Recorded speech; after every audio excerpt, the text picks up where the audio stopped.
Números 30. Promessas e juramentos. Moisés disse aos chefes das tribos dos israelitas o seguinte: O que o Senhor Deus ordenou é isto: quando alguém prometer dar alguma coisa ao Senhor, ou jurar que fará, ou deixará de fazer qualquer coisa, deverá cumprir a palavra e fazer tudo o que tiver prometido. Quando uma moça que ainda estiver morando na casa do seu pai prometer dar alguma coisa a Deus, o Senhor, ou jurar que fará ou deixará de fazer qualquer coisa, se o pai, sabendo disso, não disser nada, então ela deverá fazer tudo o que prometeu ou jurou. Mas, se o pai, logo que souber disso, a proibir de cumprir o que havia prometido, então ela não precisará cumprir a sua palavra. O Senhor a perdoará, pois o pai não a deixou cumprir o que ela havia prometido. Se uma moça solteira prometer alguma coisa a Deus, sabendo o que está fazendo ou sem pensar, ou jurar que fará ou deixará de fazer qualquer coisa, e depois casar e, se o marido, sabendo disso, não disser nada, então ela deverá fazer tudo o que prometeu ou jurou. Mas, se o marido, logo que souber disso, a proibir de cumprir o que tinha prometido, então ela não precisará cumprir a sua palavra, o Senhor a perdoará. Tanto as viúvas como as divorciadas deverão dar o que prometeram a Deus, o Senhor, e cumprir o que juraram que fariam ou deixariam de fazer. Se uma mulher casada prometer alguma coisa a Deus, ou jurar que fará ou deixará de fazer qualquer coisa, e, se o marido, sabendo disso, não disser nada, então ela deverá cumprir tudo o que prometeu ou jurou. Mas, se o marido, logo que souber disso, a proibir de cumprir o que prometeu, então ela não precisará cumprir a sua palavra, o Senhor a perdoará, pois o marido não a deixou cumprir o que ela havia prometido. O marido tem o direito de confirmar ou de anular qualquer promessa ou juramento que ela tenha feito. Mas, se até o dia seguinte o marido não disser nada a ela a respeito do assunto, então ela deverá fazer tudo o que prometeu ou jurou. O marido confirmou o juramento, pois não disse nada a ela, logo que soube do caso. Porém, se mais tarde o marido anular o que ela prometeu, será ele o castigado, e não ela. São esses os regulamentos que o Senhor deu a Moisés, a respeito de promessas feitas por moças solteiras e por mulheres casadas. Números 31. A batalha contra os midianitas. O Senhor Deus disse a Moisés: Mande que os israelitas se vinguem do mal que os midianitas lhe fizeram. Depois disso, você vai morrer. Então Moisés disse ao povo: Preparem homens para a batalha, ataquem os midianitas e se vinguem deles pelo que fizeram contra Deus, o Senhor. Cada tribo deve mandar 1.000 soldados para esta guerra. Assim, dos milhares de israelitas, foram mandados de cada tribo 1.000 soldados armados, 12.000 ao todo. Moisés mandou esses soldados para a batalha, debaixo do comando de Finéias, filho do sacerdote Eleazar, que levou também os objetos sagrados e as cornetas para dar os sinais. Eles atacaram os midianitas, como o Senhor havia ordenado a Moisés, e mataram todos os homens. Entre os mortos estavam Evi, Requem, Zur, Ur e Reba, os 5 reis midianitas. Também mataram à espada Balaão, filho de Beor. Os israelitas levaram presas as mulheres e as crianças dos midianitas. Pegaram também as suas ovelhas e cabras, o seu gado e todos os seus bens. Incendiaram todas as cidades onde os midianitas moravam e queimaram todos os acampamentos. Eles pegaram o que haviam tomado dos midianitas, e também os prisioneiros e os animais, e levaram tudo a Moisés, ao sacerdote Eleazar e ao povo de Israel, que estavam acampados nas planícies de Moabe, perto do rio Jordão, na altura de Jericó, que ficava no outro lado do rio, à volta do exército israelita. Moisés, o sacerdote Eleazar e todas as autoridades do povo saíram do acampamento e foram ao encontro do exército. Moisés ficou muito zangado com os oficiais que haviam voltado da batalha, isto é, os comandantes dos batalhões e das companhias. Moisés perguntou: Por que vocês deixaram vivas todas as mulheres? Lembrem que foram as mulheres que, seguindo os conselhos de Balaão, fizeram com que os israelitas fossem infiéis a Deus, o Senhor, adorando o Deus Baal-Peor. Foi por isso que houve uma epidemia no meio do povo de Deus. Agora matem todos os meninos e todas as mulheres que não forem virgens. Mas deixem viver todas as meninas e as moças que forem virgens. Elas pertencem a vocês. Agora, todos os que tiverem matado alguém ou que tiverem tocado em algum morto devem ficar fora do acampamento 7 dias. No terceiro dia e no sétimo, vocês e as prisioneiras devem se purificar.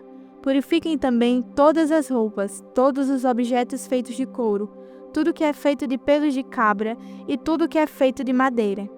Então, o sacerdote Eleazar disse aos homens que tinham voltado da batalha: a lei que o Senhor Deus ordenou a Moisés é esta: tudo que o fogo não destrói, como ouro, prata, bronze, ferro, estanho e chumbo, deverá ser purificado pelo fogo, mas tudo que o fogo pode destruir será purificado com água. No sétimo dia, para se purificarem, vocês deverão lavar as roupas que estiverem vestindo. Depois disso, vocês poderão entrar no acampamento. A divisão das coisas tomadas dos midianitas.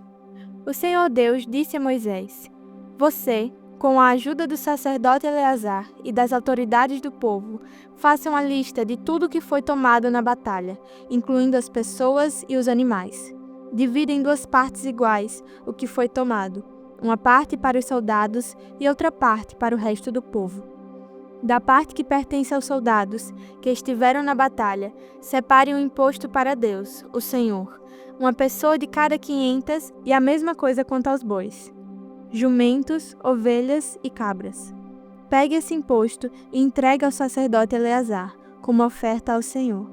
Da parte que pertence ao povo, pegue um de cada 50, tanto de pessoas como de bois, de jumentos, de ovelhas, de cabras e de qualquer outro animal, e dê aos levitas, que cuidam da tenda do Senhor. Moisés e Eleazar fizeram o que o Senhor havia ordenado. Esta é a lista do que foi tomado pelos soldados, sem contar o que eles pegaram para si mesmos: 675.000 ovelhas e cabras, 72.000 bois e vacas, 71.000 jumentos e 32.000 pessoas. A metade que ficou para os soldados foi de 337.500 ovelhas e cabras, das quais 675 foram um imposto para Deus, o Senhor.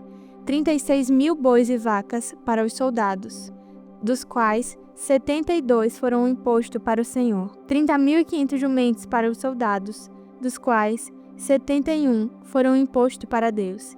E 16.000 virgens para os soldados, das quais 32 foram um imposto para Deus. Assim, Moisés deu a Eleazar o imposto como uma oferta especial a Deus, o Senhor, como o Senhor havia ordenado.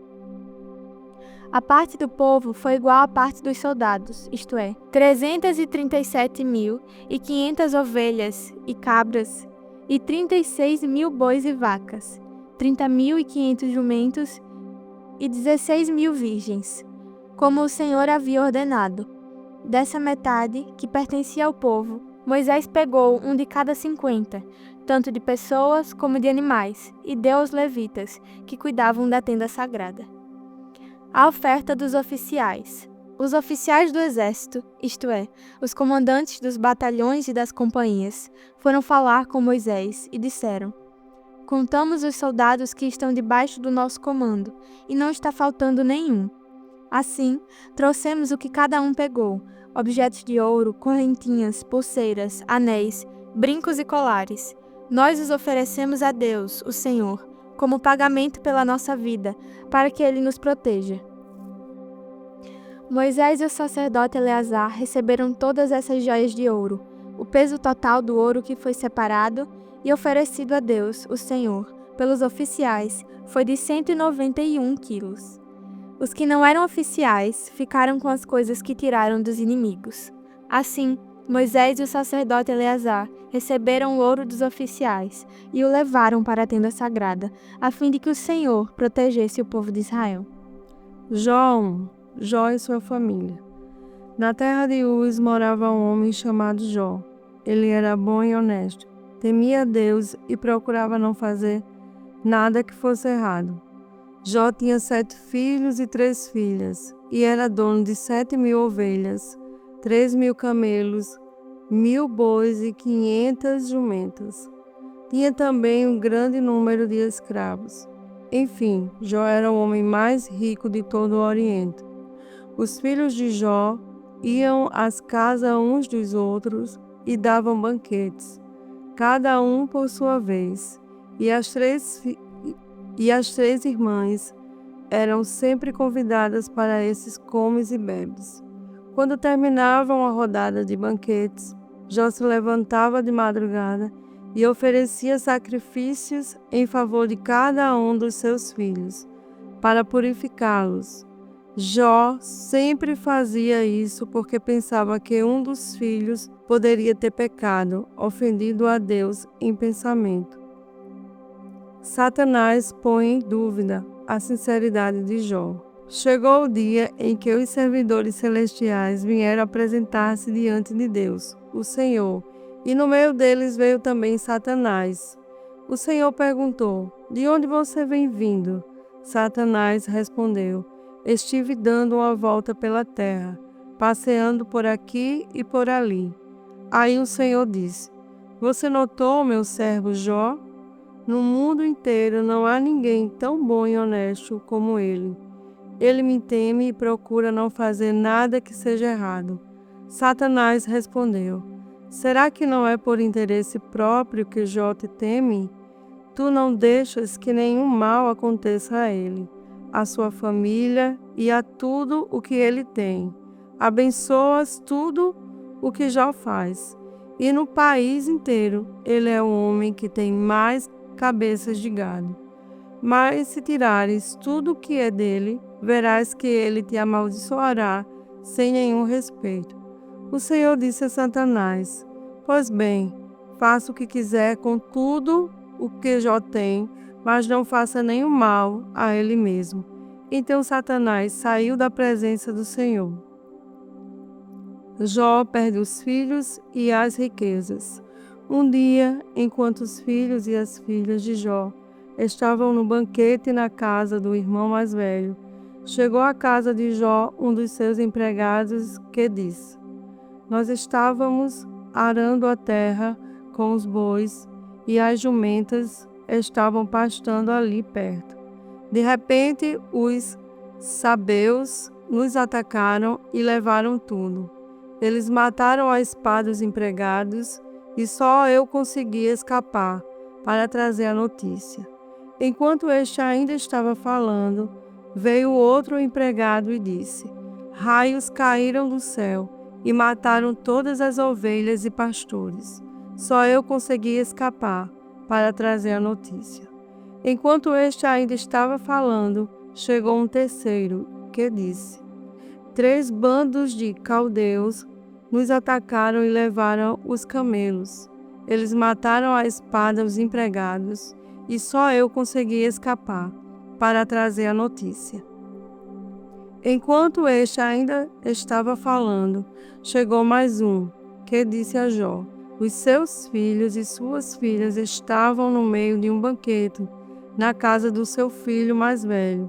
De repente veio do deserto um vento muito forte que soprou contra a casa, e ela caiu em cima dos seus filhos. Todos eles morreram, só eu consegui escapar para trazer a notícia." Então Jó se levantou e, em sinal de tristeza, rasgou as suas roupas e rapou a cabeça. Depois ajoelhou-se, encostou o rosto no chão e adorou a Deus. Aí disse assim: "Nasci nu, sem nada, e sem nada vou morrer. O Senhor deu, o Senhor tirou. Louvado seja o nome do Senhor." Assim, apesar de tudo o que havia acontecido, Jó não pecou, nem pôs a culpa em Deus. Mateus 25. As 10 moças. Jesus disse: "Naquele dia, o reino do céu será como 10 moças que pegaram as suas lamparinas e saíram para se encontrar com o noivo. 5 eram sem juízo e 5 eram ajuizadas. As moças sem juízo pegaram as suas lamparinas, mas não levaram óleo de reserva. As ajuizadas levaram vasilhas com óleo para suas lamparinas. Como o noivo estava demorando, as 10 moças começaram a cochilar e pegaram no sono. À meia-noite se ouviu este grito: "O noivo está chegando! Venham se encontrar com ele!" Então, as 10 moças acordaram e acenderam as suas lamparinas. Aí as moças sem juízo disseram às outras: "Deem um pouco de óleo para nós, pois as nossas lamparinas estão se apagando."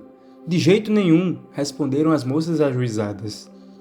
"O óleo que nós temos não dá para nós e para vocês. Se vocês querem óleo, vão comprar." Então as moças sem juízo saíram para comprar óleo e, enquanto estavam fora, o noivo chegou. As 5 moças que estavam com as lamparinas prontas entraram com ele para a festa do casamento e a porta foi trancada. Mais tarde, as outras chegaram e começaram a gritar: "Senhor, Senhor, nos deixe entrar." O noivo respondeu: "Eu afirmo a vocês que isto é verdade. Eu não sei quem são vocês." E Jesus terminou dizendo: "Portanto, fiquem vigiando, porque vocês não sabem qual será o dia e a hora." Os 3 empregados. Jesus continuou: "O reino do céu será como um homem que ia fazer uma viagem. Ele chamou seus empregados e pôs para tomarem conta da sua propriedade. E lhes deu dinheiro de acordo com a capacidade de cada um. Ao primeiro deu 500 moedas de ouro, ao segundo deu 200 e ao terceiro deu 100. Então foi viajar. O empregado que tinha recebido 500 moedas saiu logo, fez negócios com o dinheiro e conseguiu outras 500. Do mesmo modo, o que havia recebido 200 moedas conseguiu outras 200. Mas o que tinha recebido 100 moedas saiu, fez um buraco na terra e escondeu o dinheiro do patrão. Depois de muito tempo, o patrão voltou e fez um acerto de contas com eles. O empregado que havia recebido 500 moedas chegou e entregou mais 500, dizendo: "O senhor me deu 500 moedas. Veja, aqui estão mais 500 moedas que consegui ganhar." "Muito bem, empregado bom e fiel," disse o patrão. "Você foi fiel negociando com pouco dinheiro, e por isso vou pôr você para negociar com muito. Venha festejar comigo." Então o empregado que havia recebido 200 moedas chegou e disse: "O senhor me deu 200 moedas. Veja, aqui estão mais 200 que consegui ganhar." "Muito bem, empregado bom e fiel," disse o patrão. "Você foi fiel negociando com pouco dinheiro, e por isso vou pôr você para negociar com muito. Venha festejar comigo." Aí o empregado que havia recebido 100 moedas chegou e disse: "Eu sei que o senhor é um homem duro, que colhe onde não plantou e junta onde não semeou. Fiquei com medo e por isso escondi o seu dinheiro na terra. Veja, aqui está o seu dinheiro." "Empregado mau e preguiçoso," disse o patrão. "Você sabia que colho onde não plantei e junto onde não semeei. Por isso você devia ter depositado o meu dinheiro no banco e, quando voltasse, o receberia com juros." Depois virou-se para os outros empregados e disse: "Tirem dele o dinheiro e deem ao que tem 1000 moedas, porque aquele que tem muito receberá mais e assim terá mais ainda. Mas quem não tem, até o pouco que tem será tirado dele. E joguem fora, na escuridão, o empregado inútil. Ali ele vai chorar e ranger os dentes de desespero."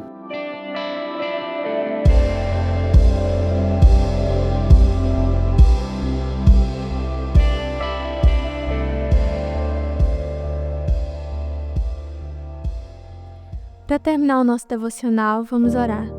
Senhor Jesus, nós te agradecemos pela oportunidade do dia de hoje, porque o Senhor já nos acompanha e continuará nos acompanhando nesse dia.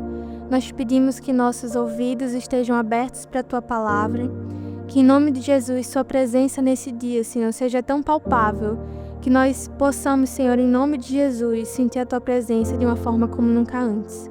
Nós te pedimos que essa palavra que nós ouvimos hoje, ela crie raízes no nosso coração, em nome de Jesus não seja esquecida, mas seja guardada com muito amor, em nome de Jesus. Amém.